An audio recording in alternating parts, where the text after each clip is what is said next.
Everyone, आज हम एक नई स्किल के बारे में पढ़ेंगे, रीइंफोर्समेंट स्किल, यानी कि हिंदी में से बोलेंगे पुनर्बलन कौशल। पुनर्बलन कौशल दो प्रकार का होता है, एक पॉजिटिव रीइंफोर्समेंट, दूसरा नेगेटिव। पॉजिटिव मतलब सकारात्मक और नेगेटिव मतलब नकारात्मक रीइंफोर्समेंट। कभी भी टीचर नेगेटिव रीइंफोर्समेंट का उपयोग नहीं करता है, हमेशा पॉजिटिव रीइंफोर्समेंट का उपयोग करता है। पॉजिटिव रीइंफोर्समेंट में अगर हम देखें तो कुछ कंपोनेंट्स होते हैं मेनली,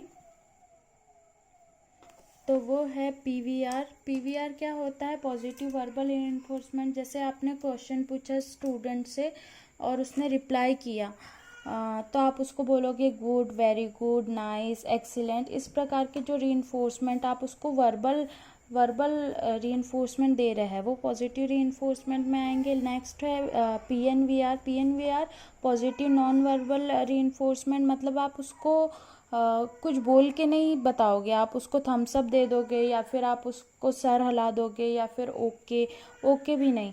ये मतलब नॉन वर्बल, मतलब आप उसको कुछ भी गेस्चर के थ्रू रीइंफोर्समेंट दे रहे हो। तीसरा आता है ईवीसी। तो ईवीसी क्या है? Extra verbal reinforcement. यही होता है जैसे कि आपने उसको इस प्रकार के, जिसमें कि आपको बोलना भी ना पड़े और आप नॉन वर्बल भी यूज़ कर रहे हो, उससे ईवीसी कहेंगे।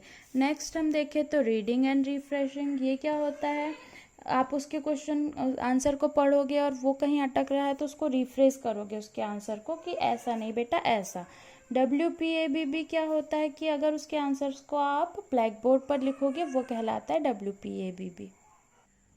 अब हम रीइंफोर्समेंट स्किल का एक एग्जाम्पल देख लेते हैं लेसन प्लान का। तो ये किस प्रकार का होगा? सबसे पहले यहाँ पे क्या होगा कि आपको हेडिंग डालनी पड़ेगी कि आप किस नंबर का लेसन प्लान बना रहे हैं। फिर कार्य गतिविधि, आप कौन सी गतिविधि लगा रहे हैं, यूज़ कर रहे हैं, पुनर्बलन कौशल। नेक्स्ट, जो छात्र अध्यापिका या फिर अध्यापक है उनका नाम। फिर कौन सी क्लास का लेसन प्लान आप बना रहे हैं, वो क्लास एंटर करेंगे। फिर कौन सा प्रकरण मैंने यहाँ पे यूज़ किया मानव का पाचन तंत्र। और फिर आपको यहाँ पे उद्देश्य फिल करना है, पुनर्बलन कौशलों के घटकों का अभ्यास करना। आपको एक साइड में यहाँ पे दिनांक, विषय और समय अवधि एंटर करनी होगी, और ये हमेशा ब्लैक बोर्ड पे एक साइड राइट हैंड साइड में या लेफ्ट हैंड साइड में ही होता है, इसलिए हमें भी यहाँ पे उस एंगल पे रखना है। तो यहाँ पे दिनांक कर लिया आपने ऐड, विषय विज्ञान का है ये, और समय अवधि 5 से 7 मिनट की। अब हम यहाँ पे देख लेंगे 3 कॉलम बने हुए हैं, क्रमांक और छात्र अध्यापिका का व्यवहार, छात्र का व्यवहार और घटक। इसको हम इंग्लिश में देखें तो serial number, student teacher behaviour और स्टूडेंट बिहेवियर और कंपोनेंट। सबसे पहले एक जो आपने लेसन स्टूडेंट को क्लास में पढ़ा चुका है उससे रिलेटेड हम यहाँ पे क्वेश्चन पूछेंगे।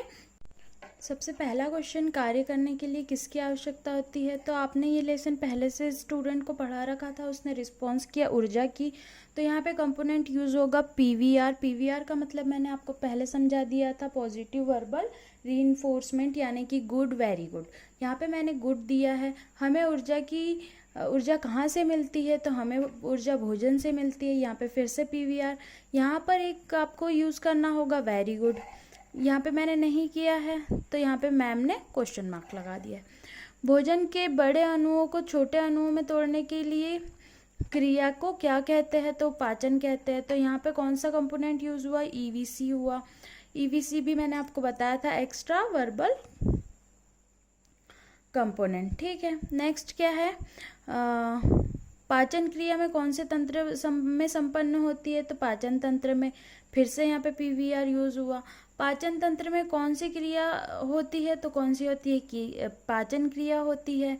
नेक्स्ट, ईवीसी कंपोनेंट यूज हो गया। आहार नाल कहाँ से शुरू होती है? तो मुख से शुरू होती है, पीवीआर हो गया। यहाँ पे नाइस बोला गया है, इसलिए यहाँ पे पीवीआर यूज हुआ। नेक्स्ट हम देखेंगे पाचन क्रिया में कौन कौन से रसायन काम आते हैं। तो यहाँ पे एंजाइम्स काम आते हैं, तो यहाँ पे पीवीआर यूज हुआ, क्योंकि यहाँ पे स्टूडेंट टीचर ने क्या वेरी गुड कहा है। नेक्स्ट, लार में कौन सा एंजाइम पाया जाता है? Ptyalin enzyme. नेक्स्ट हम देखेंगे भोजन पचाने में का मुख्य कार्य कौन करता है, तो लार करती है। तो ये स्टूडेंट टीचर ने क्या ब्लैक बोर्ड पर लिखा, इसलिए WPA BB कंपोनेंट यूज हुआ। नेक्स्ट क्वेश्चन है भोजन पकाने के लिए कौन कौन सहायक होता है, तो दांत सहायक होता है। सबसे पहले दांत से चबाते हैं, तो यहाँ पे EVR यूज हुआ है। हमारे दांतों की कुल संख्या कितनी होती है, 32 दांत होते हैं, यहाँ पे फिर से EVR यूज हुआ है। दांतों की क्षति का मुख्य कारण क्या होता है, कीटाणु होता है, तो PNVR positive non verbal. Next हम देखेंगे पाचन किसे कहते हैं, यहाँ पे बच्चा बता नहीं पाया, तो यहाँ पे EVC हो गया है आंसर। नेक्स्ट आंसर है मनुष्य की आहार नाल कैसी होती है, तो लंबी और कुंडलित प्रकार की होती है, इसलिए यहाँ पे PVR यूज हुआ। यहाँ पे स्टूडेंट टीचर ने गुड कहा है।